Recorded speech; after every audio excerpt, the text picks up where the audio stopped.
What's up, everybody? It's Frederick Douglass Bussey back with another edition of Power Lunch. Today, we're going to be doing something a little bit different for the SOLOCAST. We're going to talk about some things that are in the news, talk about things that may be affecting you as an entrepreneur that you're hearing about, thinking about. But we want to relate it to what you're going through as you're building and scaling your businesses, whether you're at 7, 8, 9, $1 billion, six figures, whatever the case may be. There's lessons that we can learn through all of these headlines, and we want to dive into it. I want to make it as valuable for you as possible, and hopefully we can have a conversation about what these things mean and how it can help us as we're thinking about growing our businesses and moving forward in those regards. So with that being said, we're going to dive into it. Power Lunch starts right now.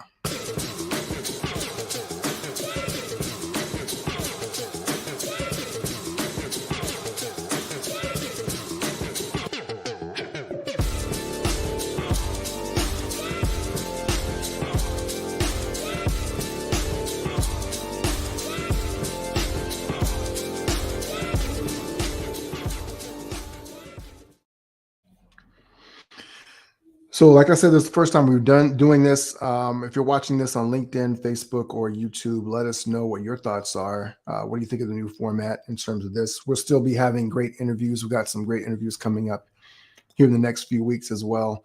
And so I'm excited about those guests that we're going to be having on the show to tell their story of how they've successfully navigated the entrepreneurial waters and built a lifestyle that suits them, that gives them the freedom and the momentum that they want in their lives.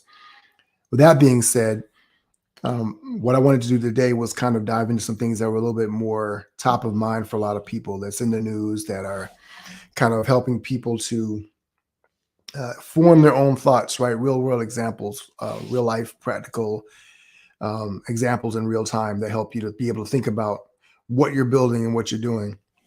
Of course, these things always apply to business as well as life. I love to be able to dive into that. And so there are some things that may touch on some political views or whatever the case may be. I'm not going to sit here and say I'm neutral. What I will say is that we want to have a nuanced conversation that has sparked some real thought and allows people to be able to dive a little bit deeper than just being partisan, the catchphrases, the things that a lot of people are used to doing. It's not just about picking sides. It's about making distinctions and being able to carve our path forward in this world as leaders. If you're not a leader, you're a follower, period. And most people are followers. Entrepreneurs strive to be leaders, and yet there is a balance between following or leading and following the conventional thought. There's a lot of programming and conditioning and things that we have come to be associated with in our minds in terms of how we think about certain things. And we'll dive into that a little bit as well. Hopefully it'll be an interesting conversation, if not too lengthy. I want to dive, but I don't want to go too far off the beaten path. We're here to support you in your journey and help you to be able to think about things a little bit more differently. So with that being said, just want to note that Power Lunch is sponsored by my book, Breaking Orbit, Rip Out of the Regular by Unearthing the Power Within. It's available on Amazon. The link is in the description below. And the 7-Figure Circle $1 Million Mastermind is also one of the sponsors. It's a free community for entrepreneurs who are building 7-figure plus businesses and want support in that regard. We always encourage you to join the community on Facebook. The link is below in the description. And if you are interested in getting more support, then there's a ton of free trainings, master classes, and other content in there that's going to be able to support you in your journey going forward. All right. So that being said, let's talk a little bit about what we've got on the agenda today. All right. So one of the things that I was reading recently was an article in The Atlantic about Netflix. And so if you don't know, Netflix had announced their intention to crack down on people sharing their passwords, right? And they've already raised prices. They've created a tier for advertising. So they have a lower price for those who are willing to watch commercials or ads on the platform. And so the article raised an interesting point, and it talks about some of the intangibles when it comes to buying a product or a service, right? When you're making a subscription. And what are those things? that we get from a service that we don't really quantify or is not explicitly um, articulated in the offer, but is a benefit that people actually intangibly enjoy. And really, that's the part of it they probably value the most. And one of those things is for Netflix is sharing your password, right? So we all share our passwords. Um, if you don't have that subscription, then maybe you're in the family, you and your roommates or your best buds or your family members, you share a password, and you got the kids section, and you got 3 or 4 other people, your aunt, uncle, parents, whoever the case may be, right? So Netflix was talking about cracking down on that. The Atlantic article talks about those intangibles, and it's what they call, let me make sure I get it's what they call a soft product, right? So you get the hard product, which is the subscription itself, right? I get the subscription to Netflix and I'm able to join and be able to watch and consume the content. But the soft product is the ability to be able to share that with other people, right? And there's a hidden benefit in that you're able to get this sense of community, right? When you're watching, you can see that other people are using and consuming the content. They have their own lists and favorites and things that they're watching. All the algorithms are different because they're calibrated to everyone else. But there's this sense of community that you're sharing this sort of thing that you're all kind of watching it, if not together, you're watching it communally, right? And so you share this benefit, and it's something that connects you to your friends and your family. You can have these conversations. You can share shows between each other and say, have you watched this? Have you seen this? And so if you're looking at it, it's a benefit that people have come to value tremendously, but not a lot of people would directly say, this is one of the things that I'm really buying Netflix for. I'm buying Netflix because I can share this with other people. But when you're building your business, right? And this is what really led me into it, because we talk about this a lot when we're talking to our clients, which is, what's the thing behind the thing, right? What's the thing that people are really buying? Why are they buying this? So, for instance, if you are buying a luxury item, what's the thing that you're really buying? If I'm buying a high performance luxury vehicle, am I buying it because I love the horsepower and the color and the wheels and all the luxury features? Or am I buying it for something else? Is there another hidden benefit, a soft product that I'm really buying into? And the answer is, of course there is, right? The answer is that I'm buying the thing that buying that thing gets me, which means if I'm buying a Ferrari or a Lamborghini or a Rolls Royce, I'm buying what that vehicle gets me, status, second looks, preferred status, or inclusion into a club. It confers a level of success. It goes without saying. And I remember years ago when I was in the music industry, there was an executive who was considering getting rid of his Mercedes, which was a S-Class, high-level S-Class. And one of my business partners was talking to him, and the guy mentioned he was going to get rid of the vehicle. And my business partner said, you can't do that. You can't get rid of the car, because if you do, people will think that you've fallen off. People will think that you're no longer successful. They'll think something's wrong. And so that will affect your business in a particular way. And the fact of the matter is that people buy things all the time because of a hidden soft product. They buy things because there's something else that they get for it that gives them a greater value over and above and beyond that. And if you are building a business, you have to understand intrinsically what that thing is. Because a lot of times when we're building a product, we focus so much on this one thing. We want them to focus on the features, the benefits, the performance, the look, the feel, the UX, the user interface, whatever the case may be. And all of those things are tangible, hard products. But when you, like Netflix, lose sight of the soft product, the real hidden benefit the thing that connects people to your product and helps to build that brand loyalty, right? Because when you think about it, people have had Netflix subscriptions for years. Have you ever really thought about canceling your Netflix subscription, even though sometimes you're thinking there's not really anything on here? But if you're a parent, you have to keep your Netflix subscription just for the kids alone. And hopefully you get to watch 1 or 2 shows a month when you have time, or you get to binge something new when it comes out, right? So there's that benefit, but essentially there's all these hidden benefits that apply that are less about the hard product that you're building and more about the intrinsic unsaid value, right? And so Netflix reneged on this. They didn't actually commit to having done it, but they had hinted that they were going to do it. And so recently they came out and said, well, I think it was even yesterday, that they said they were not going to, well, what they did was they're going to lower prices because they're afraid that people are going to walk away. They're going to not renew their subscriptions. And so clearly they're worried about that. And they're lowering their prices in various regions of the world where they have different countries where they have the platform. So I think when you're looking at this, you always have to consider the fact that what you're selling your customer is not always the thing that they're buying. And you have to understand what that is and know why that is, right?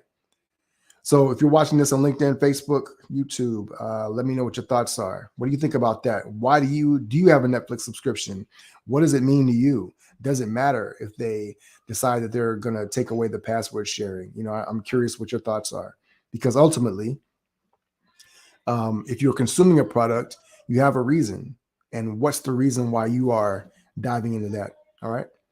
The next thing we're going to talk about is the tech layoffs that have been happening.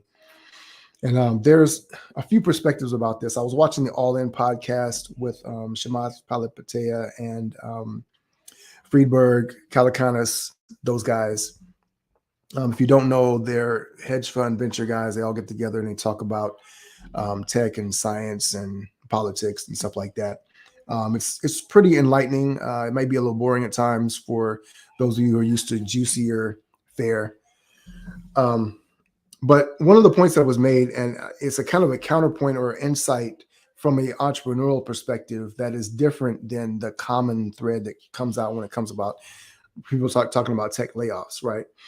And so there's been a lot been made about how companies like Amazon and Google and some of your bigger tech companies have been laying off people over the last few months, and how that's playing into the recession and things of that nature. And so there's kind of been a sort of a panic, like, oh man, thousands of people getting laid off. How's that really going to affect people? But when you look at it, the people that are being laid off are really more of your high price talent in terms of your mid-level managers, people that make 6 figures or better. They're pretty well paid, but they're not high level talent. And they're not the grunt workers that are doing the hand-to-hand combat from day to day in your business. Now, some of those people are getting laid off, but by and large, it's a lot of people, a big chunk in the middle. And here's why that's significant.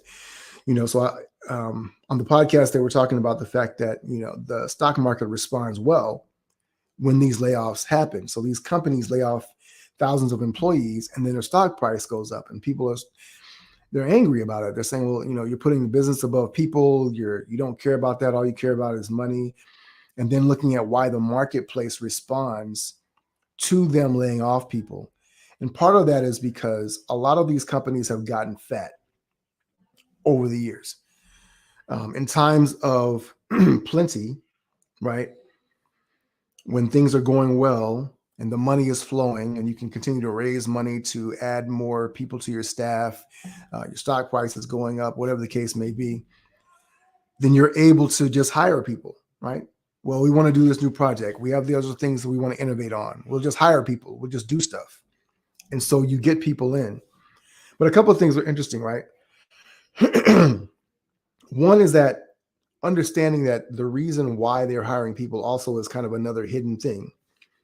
And that thing is because in companies like this, there's a ceiling for growth, right? So you got the founder and then you got the C-suite executives, and the C-suite can only expand so wide.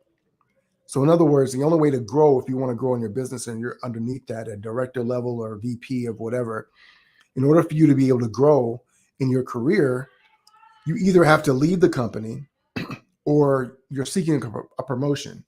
And so when you get promoted, sometimes there's nobody underneath you. The only reason why a promotion really matters is if you have people that report to you. You have to have a team of something to be over something, right? And so it's like a king without a castle, a king without a domain, or a queen without a domain. So typically what a lot of these people do is they get promoted and they'll hire their own team to manage. And so those managers now have to turn around and manage somebody else. And so what happens is you get this bloat in the middle of your organization. You get a lot of people that are managing other managers. And so you just have middle management literally that just keeps expanding outward. And what that does is it's not very productive because they're just managing management and they're not getting a lot done. And so you have a lot of meetings about meetings and meetings about building teams and meetings about things that don't really move the bottom line. And it's fine when things are coasting and you're continuing to scale up and grow and the money's flowing in. But when the squeeze starts to happen and the ripple effect of the economy starts to hit, and the stock market starts to take a tumble, companies have to step back and take a look at what they're doing and say, are we actually winning? Where do we need to make the cuts? Where can we save expenses? And typically the first thing that they do, instead of looking at where they can grow, because growth at 100% or 30% a year over time is not as sustainable. And when you're talking about trying to continue to move forward with your business to increase profits, instead of growing at the top, you have to trim it at the bottom. And trimming at the bottom really looks like trimming in the middle, right? Getting rid of middle managers and getting rid of the people that are not productive, that are not really pouring into your business, that are not creating greater levels of success. So when we're talking about tech layoffs and things of that nature, because you're talking about middle managers, six-figure earners, right? Some of that sympathy can go out the window if you really look at who those people are. And I'm not saying that we shouldn't be sympathetic to people losing their jobs. It's just understanding this is a cycle. It happens because companies grow, they get fat, and then they have to trim down and get lean. A lot of them start out lean and then get fatter over time because people is the easiest way for you to look at adding an expense, right? And people are the most expensive part of a business. You got to pay to onboard them and HR and benefits and salary and all those different things. And so your ROI on every employee now goes down the more employees that you add, because especially when people are just managing other people and not directly producing anything, they're just managing people who are managing people who are managing people who are producing. Then you have a lot of people in the middle who are getting paid well to produce nothing. And so that's the easiest, fastest way to trim, to raise your stock price and to get more out of it. So that's a little bit of a thought and perspective on that. And so as we're looking up at these tech layoffs, and in some ways it's a good thing for these companies. It's good for their stock price. A lot of the stock market is an emotional reaction to, or emotional precursor for the economy. And so people tend to look at the stock market and say, this is the economy, right? And it's really not. But if you look at what these companies are doing, and if you are an entrepreneur, you need to be thinking about, how am I building and growing my team? Where is the real output that they're creating? What's the fruit of the tree? And are we really nourishing it, or are we just padding the stats, padding our teams, and making ourselves feel good? And everybody's inviting more people to the party, but no one's bringing anything to contribute, right? So we have a lot of people at the party. There's not enough drink. There's not enough chips. And pretty soon, when the cupboard gets bare, people have to leave. You got to kick them out so you can get back to the basics and figure out what's really moving you forward, right? The last thing I want to talk about here today is, so there's a story which is kind of two-layered, and I'll admit that there's some parts of it I hadn't even seen, right? But so the creator of this comic strip called Dilbert, And it's kind of funny because as newspapers have kind of gone out of vogue, we kind of lose touch with some of the things that were a big part of it. And I remember I used to grow up on when I was growing up on Sunday mornings. The Sunday morning paper was a big deal. My dad would get the paper, and I always used to love to grab the comic strip, the funny papers, because they had all the comics in it and things of that nature.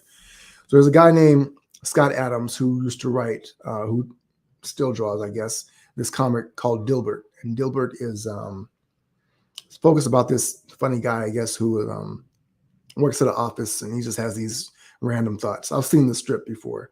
I don't know if I'm a fan or not. Some of the stuff is funny. It's kind of dry humor or whatever, office humor to some degree. Scott Adams recently had this rant. I'm kind of reading the article in the New York Times. I'm scrolling through it, right? And Scott Adams says that basically he just said that he had some weird stuff to say. We had this tirade saying that Black people are a hate group. And weird. I haven't seen the rant. I don't really know the context of what it was. I'm not sure that context really is helpful, but it's interesting that he said this. And the thing that's probably more intriguing is that on top of that, the layer on top of it is that Elon Musk comes out on Twitter. So Scott Adams has a tirade, says this about Black people, and so hundreds of newspapers across the country said they're no longer going to carry his cartoon. And so they're not going to carry his cartoon anymore. Elon Musk comes out and says, well, the media is racist against white people and Asians because of their censorship, quote unquote, of the Dilbert cartoon. And they're saying that they're no longer going to support that. And so Twitter has already been in the news because of Elon taking over and letting all of these people who had been banned from Twitter back onto the platform in the name of free speech. That was his big thing. I'm taking over Twitter to save free speech and to do these things, right?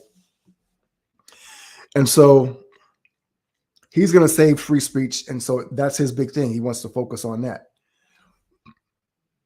There's a couple of interesting things around this, right? So first, I'm going to go to the business side of it, the strictly business, which is Elon is playing with fire. And so he's done a couple of things he's talking about he's going to increase revenue, profitability for Twitter, etc. He bought it for save free speech. He believes Twitter is the bastion for free speech, whatever. He had a ton of layoffs. He comes in, he swings a sword and he chops the heads off of a ton of his talent.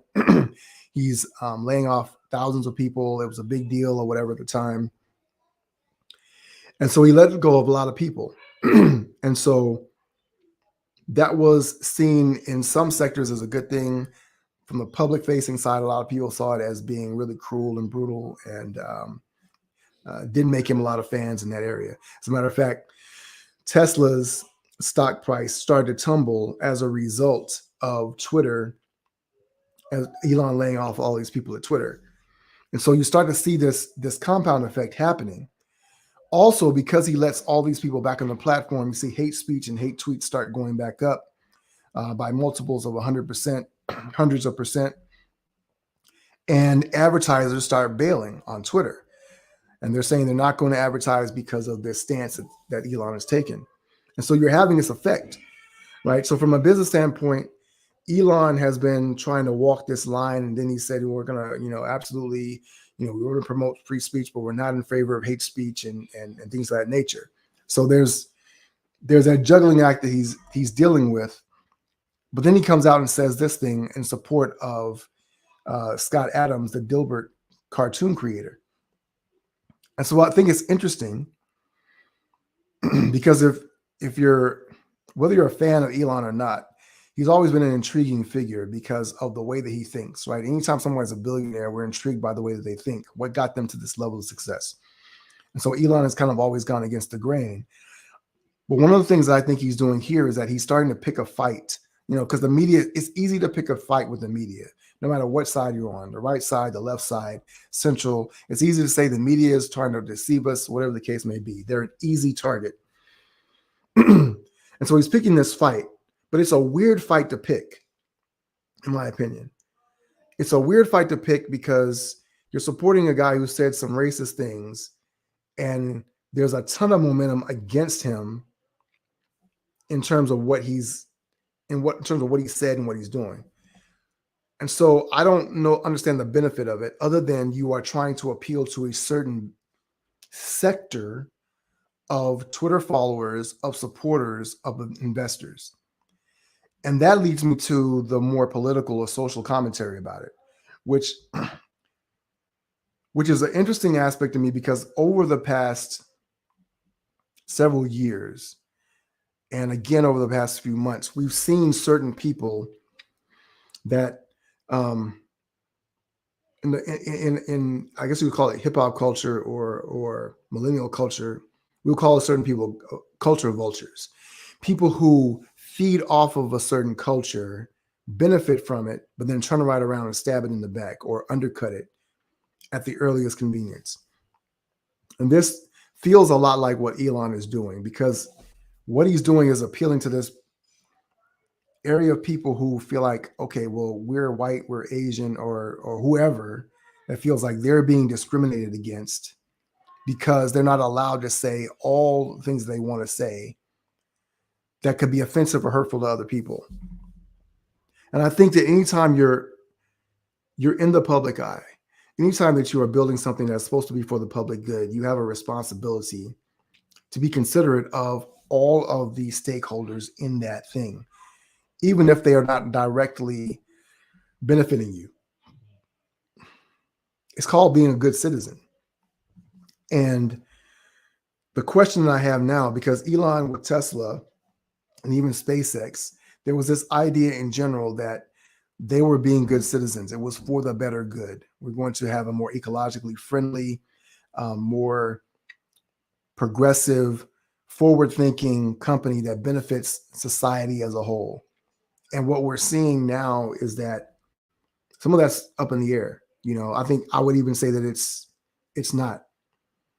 And I really had to sit back and think over the last, day or so, do I still even want to be on Twitter? I'm over there. I'm not heavy, but I've started to lean more into the content, dropping more threads. By the way, follow me at Frederick Bussey for as long as I'm there. But do I really want to be on this platform? Do I want to just create an @ campaign, adding Elon mercilessly until he either bans me or relents or responds? My following is minuscule compared to his and many other people that are over there. But the point is, what are we doing? Because we've gotten to a point in our society where we are okay with coddling racism. We're okay with coddling certain things. And we muddle the line about what that is. So much so that what used to be racist is now no longer considered racist, or people just call people who are racist, say that you're racist for calling them racist. Two things about this. One, racism is bad for business, because anytime you are dividing your audience, your potential customer base, it's a bad thing for the bottom line. It doesn't mean that you don't want to push certain people away. And when I say that, there are certain people that are for you.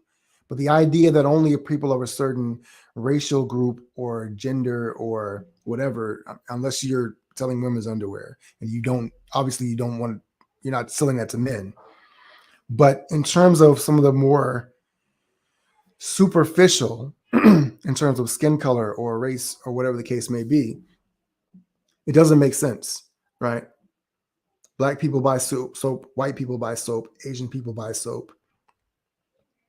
And if you're an advertiser, you really have to think about what is it that I stand to gain by aligning myself with a certain platform or product or whatever the case may be.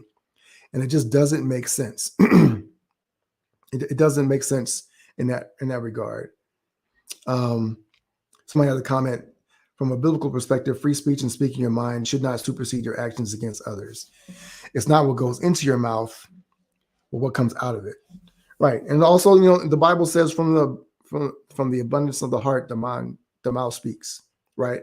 which means that we have a lot of people that are saying things that they're really thinking and feeling, and they want to do it without impunity. And there are absolutely consequences for what you say. There's consequences for what I say, no matter how big my platform is. There's consequences for what you do, and there are consequences for what you think. Now I believe in free thought. You have the right to think whatever you want to think. I believe in your right to say whatever you want to say. I just don't believe that you have the right to say it without consequences. My children say certain things, and then you have to understand that if they say that and it hurts someone's feelings, then there's consequences for that. Now, those consequences may or may not be losing your job or being canceled, quote unquote, but those consequences exist in some regard. The consequences exist to your relationship personally with someone, a relationship with a community, a relationship with your investors, your advertisers, or whatever the case may be. You've got to consider those things. If you're not considering them, I don't understand the logic in it, because what you're building is not just for you. Elon is obviously wealthy enough that he will never have to worry about money again. His children should never have to worry about money again. But as we've seen people lose entire fortunes, and it's possible. Also is possible, or it's necessary to understand, is that it's not just your business anymore.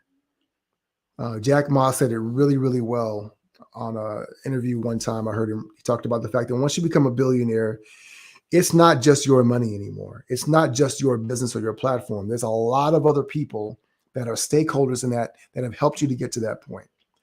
And if you are not cognizant of that, you are not a respectful, responsible individual when it comes to that, a respectful, responsible leader when it comes to managing that status. That's a problem. And so what I see right now is that Elon and many others like him, I see influencers, I see coaches, I see public figures that when they get to a certain level, they start to play into the conspiracy theory, the whole they're out to get you, the whole they're coming for us narrative, when they are in the majority culture. And when I say majority, I just mean that here in America, people of color are the 90% of the world's population. They don't own 90% of the wealth, but they are the 90% of the population. That is a significant factor to consider when you are saying things and you are carrying yourself in public discourse and you're making statements. And if you're an entrepreneur, frankly, you have a responsibility to conduct yourself in a manner that benefits the world, it benefits the culture, that creates a greater impact. I don't understand this element. People talk about divisiveness when you're talking about race and things of that nature, and you're saying whatever you're saying. Here's the fact of the matter. If you're okay with people being racist against you or other people, right? If you're okay with people being racist against other people and then turning that around and saying, well, when the backlash comes, they're just being racist against people like you, then I think you're missing the point. I think we could agree that that's not good for moving our world forward. And I think you would agree that it's not a world that we want our children to live in. And everything we're about here at Icon Status, on this podcast, Power Lunch Podcast, my businesses, my coaching, is about helping people to dream bigger, be better, and go further than they ever thought possible. And these things only constrict our dreams, create smaller boundaries for us, only make us worse as people, and only move us backwards. Now, we really have to consider what that means for us, for our children, and what we're trying to build with our businesses going forward. All right. Let me know what you think in the comments below. What are your thoughts on this? On Elon, Netflix, soft products, tech layoffs? What other topics we'd like to cover in future podcasts, future lives? Drop a comment below. Make sure you like, subscribe, share the link to this on YouTube, on Facebook, or LinkedIn. Join in the conversation and let us know what you are discovering from it and how you feel about everything we talked about here today. I could promote some more stuff, but I'm going to leave it there. We actually have gone, it's the longest podcast we've done, the SOLOCAST. So hopefully it's been valuable for you and thoughtful in terms of provoking some conversation. Share this with someone. Let me know what you guys talk about when you do as well. All right. My name is Frederick Douglass Bussey. I am the founder of Icon Status, host of the Power Lunch podcast, the Breaking Orbit podcast. It's been a pleasure being with you. Thanks for sharing your space. Thanks to those of you who dropped by for a second, a minute, or even longer. Drop a comment. I appreciate you. If I couldn't see you, couldn't see your name, I apologize, but I appreciate you for stopping by. Thank you as well. All right. That being said, I'm out of here. We'll catch you next time. Ever forward.